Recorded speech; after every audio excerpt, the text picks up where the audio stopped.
ஆண்டவர் இயேசு கிறிஸ்துவில்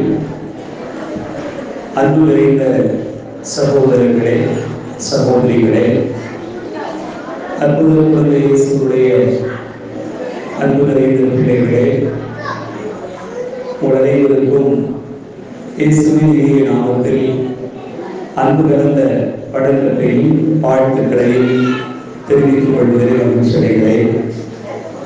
இன்று நம் அன்னையாம் திருச்சபை திருக்குடும்ப திருவிழாவை கொண்டாடி மகிழ்கிறது. இயேசுடைய பிறப்பு பெருவிழாவுக்கு பிறகு வருகிற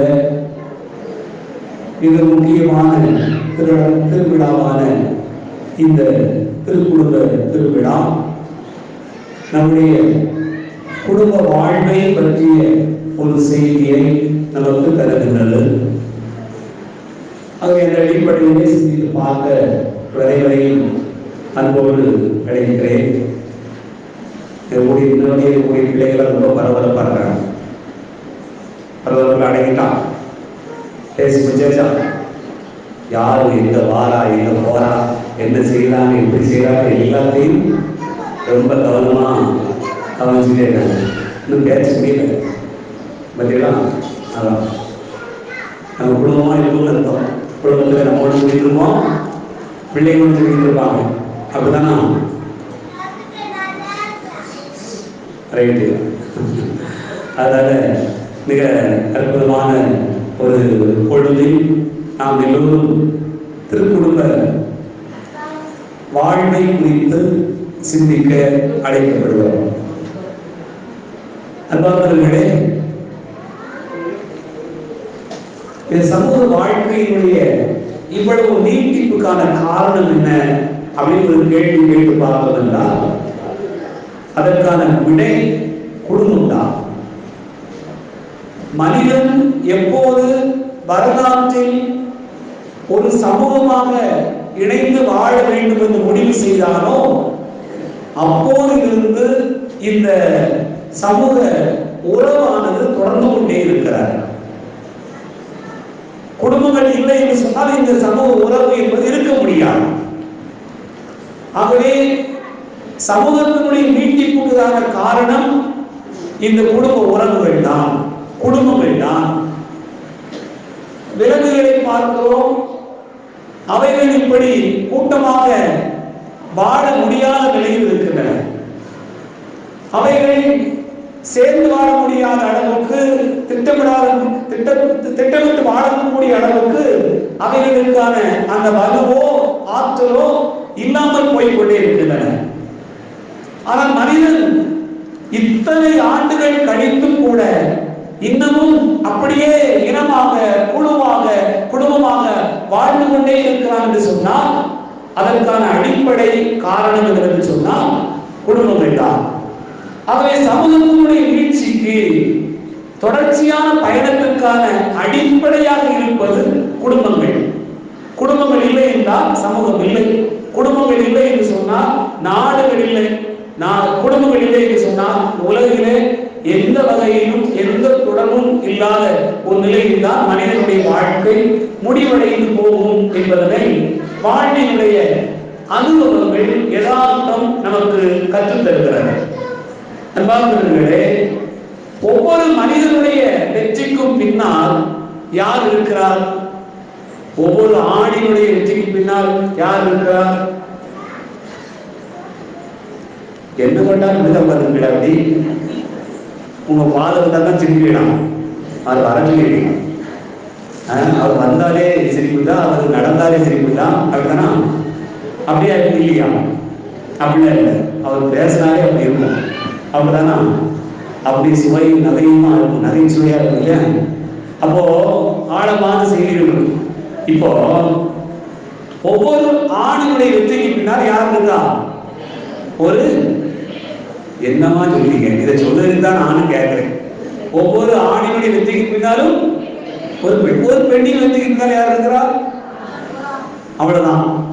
வாழ்க்கையில பயங்கரமா முடிவு பண்ணிட்டீங்க. ரைட்டு. இப்போ ஒரு மனிதனுடைய மிகப்பெரிய வளர்ச்சிக்கு பின்னால் யார் இருக்கிறார்?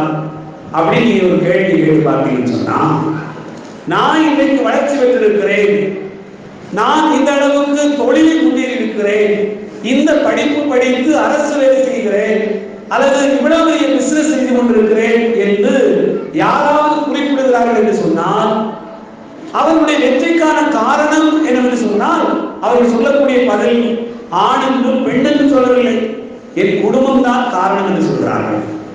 என் குடும்பம் இதை இப்படி உருவாக்குச்சு அப்படின்னு சொல்வதை பார்க்கிற போது நமக்கு ஆச்சரியமாக இருக்கிறது.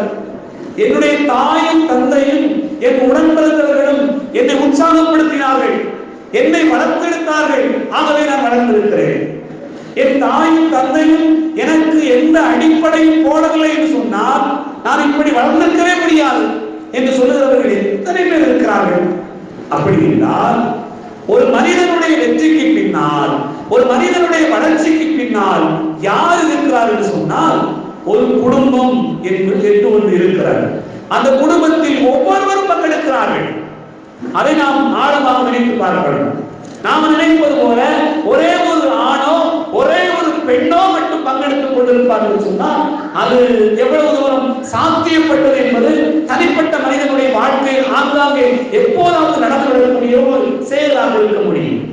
ஆனால் எப்போதும் நடக்கக்கூடிய ஒரு செயல் இருக்க முடியும் என்று சொன்னால் அது ஒரு மனிதனுடைய வெற்றிக்கு பின்னால், சாதனைகளுக்கு பின்னால் அவனுடைய குடும்பம் இருந்திருக்கிறது என்று சொன்னால் அது மிகையாக இருக்க முடியாது.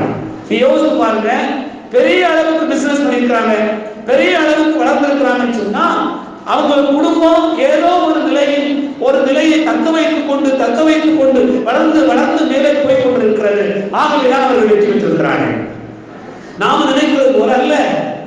அன்புக்குரிய சகோதர சகோதரிகளே, ஒரு கட்டிடம் வலிமையானதாக இருக்க வேண்டும் என்று சொன்னால் என்ன செய்யணும்? நீ யோசிச்சு பாருங்க. நம்ம கட்டிடம் ரொம்ப அழகா இருக்கு, நம்ம வீடு அழகா கட்டியிருக்கிறோம், ரொம்ப சூப்பரா இருக்கு, பார்க்கும்போது வெளிப்படையா அவ்வளவு அழகா பினிஷ் பண்ணியிருக்கிறாங்க, நிறைய டெக்கரேட் பண்ணியிருக்கிறாங்க, நிறைய ஒர்க் பண்ணியிருக்கிறாங்க. ஒவ்வொரு கட்டடத்தினுடைய அழகையெல்லாம் பார்க்கும்போது இந்த ஜன்னல் இப்படி அமையணும், இந்த நேர கோபுரம் போல இது அப்படி அமையணும் என்று நாங்கள் திட்டமிட்டோம் என்றெல்லாம் பெருமையாக பேசுவார்கள். நாம கூட இந்த வீடு ரொம்ப அழகா இருக்கு அப்படின்னு சொல்லுவோம். ஆனா ஒண்ணு மறந்துடுவோம், எப்பொழுதுமே மறந்துடுவோம். இந்த கட்டிடம் இவ்வளவு அழகாக இருப்பதற்கான காரணம் அதனுடைய வலிமை அதனுடைய அடித்தளத்தில் இருக்கிறது. அதை நாம் புரிந்து கொள்ள வேண்டும். அடித்தளம் வலிமையானதாக இல்லை என்று சொன்னால் மேலே எவ்வளவுதான் அழகுபடுத்தினாலும் கூட அந்த கட்டிடம் ஒன்றுமில்லாமல் போய்விடுகிறது, அந்த இல்லம் ஒன்றுமில்லாமல் போகிறது. அப்படி என்றால் கட்டிடத்தினுடைய அழகை அதனுடைய அடித்தளம் தாங்கி இருக்கிறது. ஒரு மனிதனுடைய அழகை, அவனுடைய உயர்வை, அவனுடைய வாழ்க்கையினுடைய வெற்றியை யார் தாங்கி நிற்கிறார் என்று சொன்னால் அவனுடைய குடும்பம் தான் தாங்கி நிற்கிறார். நல்ல மனைவி அமையணும்னு சொன்னா குடும்பம் இருக்கும். நல்ல மனைவி அமைஞ்சு பிள்ளைகள் நல்லா இல்லைன்னு சொன்னா என்னவா இருக்கும்? அன்புக்குரிய சகோதர சகோதரிகளே, வீட்டுக்காரம்மா ரொம்ப அன்பானவங்க, ஓயாம ஐயா நீங்க இவ்வளவு உழைக்கிறீங்க, உங்களுக்கு சப்போர்ட் பண்றேன்னு சொல்லி ஓடி அவங்களுக்கு எல்லாம் உதவி செய்யறாங்க. பிள்ளை உதாரணமா செலவழிச்சுன்னா என்ன செய்வீங்க? முடிஞ்சு போச்சு, குடும்பம் முடிஞ்சு போச்சு. அதே போல அவர் ஓடி உழைப்பார், மனைவி அப்படியே கொண்டு போய் ஆரோக்கியங்களையும் போதிச்சிலையும் கொடுத்துருவாங்க வச்சுக்கோங்க, என்னவா இருக்கும் குடும்பம்? அன்புக்குரிய சகோதர சகோதரிகளே, எவ்வளவு செலவு செய்கிறோம்? இப்போ அவருடைய வருமானத்தை தாண்டி அவர் செலவழிக்கக்கூடிய குடும்பமாக இருக்கிறது என்று வைத்துக் கொள்வோமே, என்னவாக இருக்க முடியும்? அல்லது தன்னுடைய மனைவி சங்கடப்பட்டுவிடக்கூடாது, தன்னுடைய பிள்ளைகள் வருத்தப்பட்டு விடக்கூடாது என்பதற்காக அவர் ஓடி எப்படியாவது குடும்பத்தை சமாளிக்க வேண்டும் என்பதற்காக அங்க கொஞ்சம் இங்க கொஞ்சம் ஒவ்வொருத்தையா வாங்கி எப்படியாவது ஓட்டிக்கிட்டு இருக்கிறார் குடும்பத்தை அப்படின்னு சொன்னா அந்த குடும்பத்தினுடைய நிலைமை எப்படி இருக்கும் என்பதை நாம் நினைத்து பார்க்க முடியாது. அப்படி என்றால் ஒரு கணவர் மிகவும் மகிழ்ச்சியாக இருக்கிறார் என்று சொன்னால், நிறைவாக இருக்கிறார் என்று சொன்னால் அந்த குடும்பத்தில் மனைவியும் மகிழ்ச்சியாக இருக்கிறார், பிள்ளைகளும் மகிழ்ச்சியாக நிறைவாக இருக்கிறார்கள். ஆகவேதான் அந்த குடும்பம் மேலோங்கி நிற்கிறார். இல்லை என்று சொன்னால் அந்த குடும்பம் தாழ்ந்து போகும். என் பிள்ளைகளே, ஒரு கட்டிடத்தினுடைய அழகு அதனுடைய அடித்தளத்தில் இருக்கிறது சொன்னால் ஒரு மனிதனுடைய வெற்றி, ஒரு மனிதனுடைய உயர்வு என்பது அந்த குடும்பத்திலிருந்து தான் ஆரம்பமாகிறது என்பதை நாம் ஆழமாக புரிந்து கொள்ள வேண்டும். ஆகவேதான் குடும்பத்தில் ஒருவருக்கு ஒருவர் அப்படி உயர்ந்த நிலையில் எண்ண வேண்டும், சிந்திக்க வேண்டும், செயல்பட வேண்டும் என்பதைத்தான் இந்த திருக்குடும்ப திருவிழா நமக்கு நினைவுபடுத்துகிறது. இன்னைக்கு நாம் கொண்டாடுகிற இந்த விழாவினுடைய மைய செய்தியாக நாம் நினைத்து பார்ப்போம் என்று சொன்னால், இங்க இருக்கக்கூடிய 3 பேர் யாரெல்லாம் திருக்குடும்பத்தில் யாரெல்லாம் இருக்கா? உங்க குடும்பத்தில் யாரெல்லாம் இருக்கா? சரியா போச்சு, சட்டம் பேசுகிறேன். உங்க குடும்பத்தில் யாரெல்லாம் இருக்கா? அம்மா, அப்பா, பிள்ளைகள். இங்க திருக்குடும்பத்தில் யாரெல்லாம் இருக்கா? அம்மா யாரு? அம்மா மரியாள், அப்பா சூசேப்பர், மகன் யாரு? யோசிப்பா, குழந்தை யோசிப்பாங்க. நான் ஒரு குழப்பமாய் போச்சு இல்லையா? மறுபடியும் யோசிப்பிருக்கிறாரு. இப்போ இந்த குடும்பத்திலையும் நாம என்ன பார்க்கிறோம்? இந்த 3 பேரையும் பார்க்கிறோம். இந்த 3 பேருடைய வாழ்வு நமக்கு ஒரு பாடமாக கொடுக்கப்படுகிறது. நீங்க அதை சிந்திச்சு பாருங்க. இந்த 3 பேருடைய வாழ்க்கையையும் நினைச்சு பார்த்தோம்னு சொன்னா, ஒரு குடும்பத்துல அப்பா எப்படி இருக்கணும், அம்மா எப்படி இருக்கணும், பிள்ளை என்ன செய்யணும் அப்படிங்கிறதுக்கு வேற எங்கேயும் போய் நீங்க தேட வேண்டியதில்லை. அந்த படம் பார்க்க வேண்டியதில்லை, அந்த புத்தகத்தை படிக்க வேண்டியதில்லை, அல்லது வேற யாரையாவது பார்த்து பாடம் படிக்கணும்னு அவசியம் இல்லை. எல்லாமே பைபிள்ல இருக்கு, எல்லாமே பைபிள்ல இருக்கு. ஒரு அப்பா எப்படி இருக்கணும், ஒரு அம்மா எப்படி இருக்கணும், ஒரு மகன் எப்படி இருக்கணும், மகா எப்படி இருக்கணும் அப்படிங்கிறத விவிலியம் மிக அழகாக நமக்கு கற்றுத் தருகிறது. என் அன்பு பிள்ளைகளே, நாம சிந்தித்து பார்க்கிறோம். இந்த திருக்குடும்பத்தில் இருக்கக்கூடிய தந்தை சூசேப்பர், யோசேப்பு எப்படிப்பட்டவராக இருந்தார் என்று பார்த்தோம் என்று சொன்னால், எல்லாவற்றையும் அவர் இறை திட்டம் என ஏற்றுக்கொண்டார். ஏற்றுக்கொண்டார், எதை வேண்டுமானாலும் ஏற்றுக்கொள்ளுதல். நீ யோசித்து பாருங்க, அன்னை மரியாதை ஏற்றுக்கொண்டார், இறைவன் கனவை வெளிப்படுத்தியதை ஏற்றுக்கொண்டார், உன் பிள்ளையை தூக்கி கொண்டு எகிப்துக்கு ஓடு என்று சொன்னார், அதையும் ஏற்றுக்கொண்டார். இப்போ நமக்கு ஒரு பெரிய கேள்வி வருகிறது, எப்போதான் நம்ம பிறரை ஏற்றுக்கொள்வோம்? ஒரு ஆளை ஏற்றுக்கொள்ளணும்னா நமக்கு என்ன வேணும்? அடுத்தவங்களை உங்களுக்கு எப்போ பிடிக்கும்? எப்ப பிடிக்கும்? எப்ப பிடிக்கும்? உங்க மனசுல தான் இருக்கு, அதை எப்படி சாமி சொல்லு தெரியாம முடிச்சுட்டு இருக்கீங்க. எப்போ உங்களுக்கு பிடிக்கும்? அன்பா இருந்தா பிடிச்சிருமா? அதே அக்கடி, நான் மிகவும் அன்புக்குரியவன், நானும் மிகவும் அன்புக்குரியவன் அப்படின்னு சொல்லிட்டா உங்களுக்கு பிடிச்சிருமா? ஒரு ஆள் உங்களுக்கு ரொம்ப அன்பு செய்யறாங்க, உங்களுக்கு பிடிச்சிருமா? 2 நாளைக்கு பிடிக்கும், 3 நாளைக்கு பிடிக்கும், 3 மாசத்துக்கு பிடிக்கும். அதுக்கப்புறம் அவ கிடக்கா, அவளுக்கு தெரியாதா? ஆமா, ஊர்ல விட்ட கதையெல்லாம் பேசுதா, அங்க போற இங்க வார அப்படி பேசுறா, இப்படி பேசுறா, கதை வேற மாதிரி போயிடும். எப்போ பிடிக்கும் சொல்லுங்களேன்? நான் நினைக்கிறது மாதிரி இருக்கணும் இல்லையா? நான் சொல்றதுதான் கேட்கணும். நான் சொல்றதுக்கு மீறி நடந்துட்டா, நான் நினைக்கிறது மாதிரி அவ இல்லைன்னு போயிட்டா, உங்களுக்கு என்னவா வரையும்? அவ்வளவு நாள் வரைக்கும் ஒட்டிக்கிட்டு இருந்த வேலை பிரிஞ்சு போயிடுச்சு, அவ்வளவுதான் முடிஞ்சு போயிடுச்சு. அப்போ நான் நினைப்பது போல அவள் இல்லை என்று சொன்னால், நான் நினைப்பது போல ஒன்று அமையவில்லை என்று சொன்னால், நாம் இணைந்து வாழ்கிற வாழ்க்கையிலேயே பல நேரங்கள்ல விட்டு போயிடுவோம். அன்புக்குரிய சகோதர சகோதரிகளே, இங்க சூசேப்பர் பாருங்க, ஏற்றுக்கொள்ளுதல். அவர் யாராக இருந்தாலும், எப்படிப்பட்டவராக இருந்தாலும் ஏற்றுக்கொள்ளுதல். இப்போ ஒருவர் இருக்கிற நிலையில் ஏற்றுக்கொள்ளுதல் அப்படிங்கிறது தான் மிக முக்கியமானது. என் வீட்டுக்காரருக்கு இதுதான் பிடிக்கும், நான் பிடிக்கிறது மாதிரி அவர் எனக்கு பிடிக்கிறது மாதிரி அவருக்கு பிடிக்கலன்னு சொன்னா என்ன ஆகும்? குடும்பத்துல வாழ முடியுமா? நீங்க யோசிச்சு பாருங்களேன். நீங்க ஆசைப்பட்டது என்ன? பெண்கள் எல்லாம் ஆசைப்பட்டது என்ன? உங்களுடைய கல்யாண கனவை நினைத்து பாருங்கள். ஒருவேளை கல்யாணம் முடிக்கும் போது நீங்க இளம் பெண்களா இருந்த காலங்கள்ல எப்படி நினைச்சிட்டு இருந்தீங்க? என் வீட்டுக்காரரு கொஞ்சம் 60-70 வந்து ஆட்களா இருந்தா ரஜினிகாந்த் மாதிரி நினைச்சிட்டு இருப்பீங்க, அல்லது வேற மாதிரி இருக்கணும்னு நினைச்சிருப்பீங்க, அந்த நடிகர் போல இந்த நடிகை போல அப்படி இருக்கணும் நினைச்சிருப்பீங்க. காலையில் போய் ஏழு பார்த்தீங்களா பார்க்குறீங்க, அதை ஏன் சாமி அப்படின்னு நினைக்கிறீங்க. ஆம்பளையாருக்கு சொல்லுங்க, அவங்களும் தான் நினைச்சிட்டு இருப்பாங்க, என்ன செய்ய சாமி கடவுள் எழுதி சொல்லி கடவுள் என் விதியும் அப்படி ஆகி போச்சு, நான் செய்யறேன் அப்படின்னு சொல்றவங்க இருக்கிறாங்க.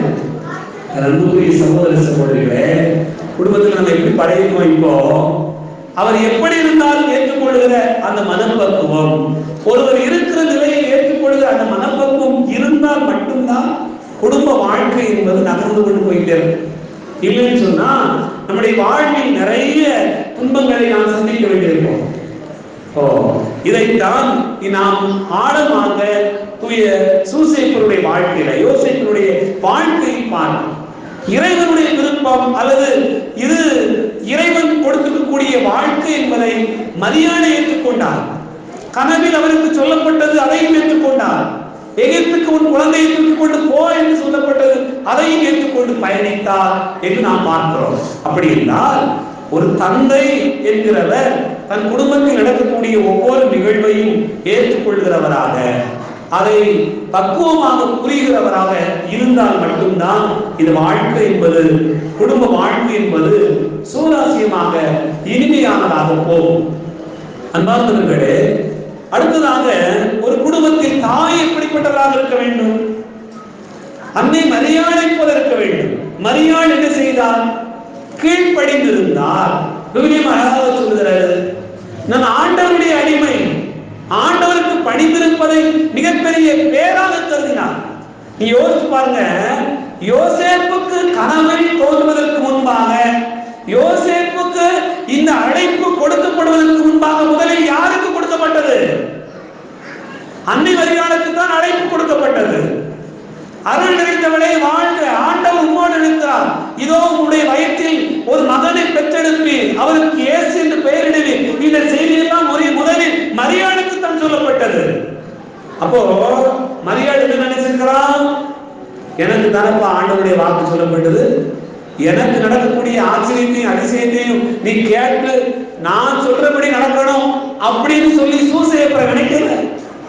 ஆண்டவருடைய ஆசீர்வாதம் கொடுக்கப்பட்டது எனக்குத்தான் என்று நினைத்தாலும் கூட அது இறைவனுடைய விருப்பம் என்று தெரிந்து சூசேப்பர் இழுத்த இழுப்புக்கெல்லாம், அவர் போற இடத்திற்கெல்லாம், அவர் கூப்பிட்ட இடத்திற்கெல்லாம் குழந்தையை போல ஓடினார் மரியாள். என் அன்பு பிள்ளைகளே, அது மிக முக்கியமானது. நம்முடைய வீட்டுக்காரரு அல்லது குடும்பத்துல இணைந்து வாழ்கிற வாழ்க்கையில கீழ்ப்படிதல் என்பது மிக முக்கியமான ஒரு பண்பு. கல்யாணத்துக்கு போது நமக்கு இந்த ஒரு வாக்குறுதி கொடுப்பாங்க. என்ன வாக்குறுதி சொல்லுங்க? எல்லா சாமியும் கேட்டிருப்பாங்க, இருந்தாலும் உங்களுக்கு திரும்ப நினைவுபடுத்திடுவாங்க. திருமண வாக்குறுதி என்ன வாக்குறுதி கொடுப்பீங்க? கல்யாணம் பண்ணிக்கிற பிள்ளைய கரெக்டா சொல்லிடுவாங்க. சொல்லுங்க, நான் ஆரம்பிக்க நீ சொல்லுவோம். இன்பத்திலும் துன்பத்திலும்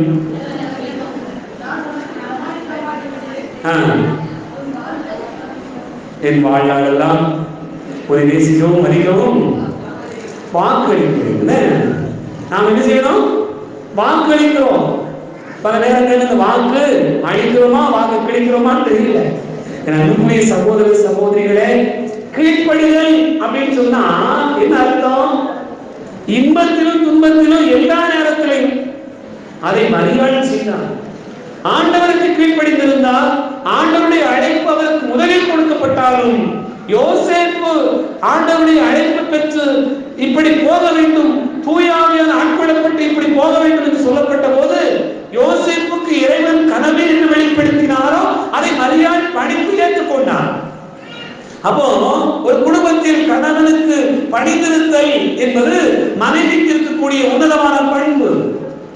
நான் ஏன் பணிஞ்சிருக்கணும்? நான் சம்பாதிக்கிறேன், நான் உழைக்கிறேன், நான் இதுக்கு கீழ்ப்படியணும் அப்படின்னு நினைச்சிட்டாலே வாழ்க்கை முடிஞ்சு போச்சு.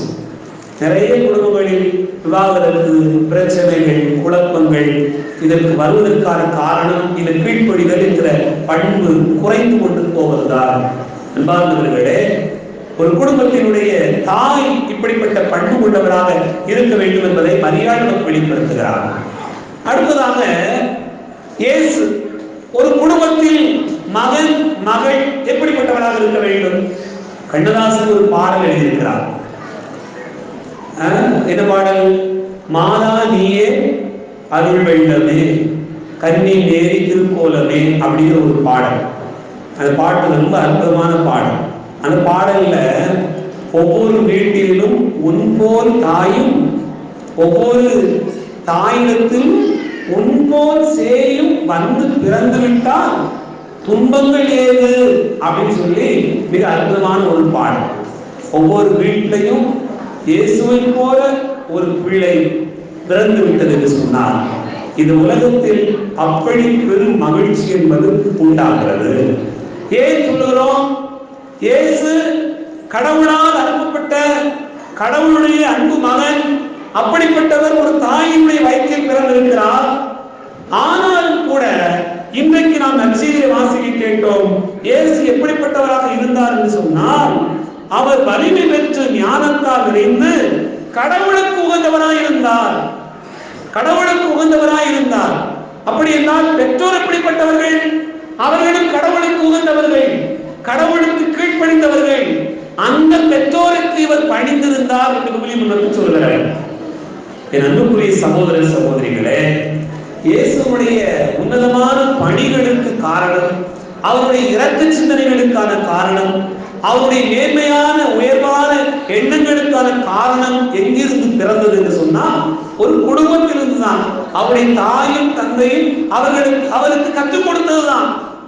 இன்றைக்கு ஒரு குழந்தைக்கு நல்ல எண்ணம் இருக்கிறது, நல்ல சிந்தனை இருக்கிறது, தியாகத்தோடு இரக்கத்தோடு அந்த பிள்ளை வளர்கிறது என்று சொன்னால் அப்பாவும் அம்மாவும் அப்படி இருந்திருக்கணும். அவர்கள் ஒருவர் ஏற்றுக்கொள்வதிலும் கீழ்ப்படிவதிலும் கடவுளுக்கு பயந்து நடப்பதிலும் முதன்மையானவர்களாக இருந்தார்கள் என்று சொன்னால் நம்ம பிள்ளைகளும் என்ன செய்யும்?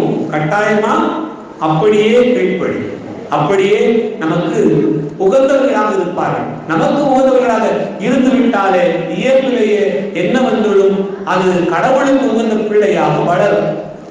நாம் அப்படி வளர்க்கிறோமா என்பதை இந்த நாள் சிந்திக்க நமக்கு அழைப்பு தருகிறது. அன்பார்ந்தவர்களே, அப்படி என்றால் ஒரு குடும்பத்தின் தந்தை சூசேப்பரை போலவும் தாய் மரியாதை போலவும் மகன் மகள் இயேசுவை போலவும் இருக்க வேண்டும் என்பதனை இன்றைய திருவிழா நமக்கு நினைவூட்டுகிறார். ஒவ்வொரு மனிதனுடைய வாழ்வினுடைய உயர்விலும் வெற்றியிலும் ஒரு குடும்பம் இருக்கிறது என்று சொன்னால், நம் குடும்பத்தினுடைய பிள்ளைகளின் வெற்றியில், கணவரின் வெற்றியில், மனைவியின் வெற்றியில் நம் குடும்பம் இணைந்து நிற்கிறதா? சிந்தித்து பார்ப்போம், ஜெபிப்போம். ஆமென்.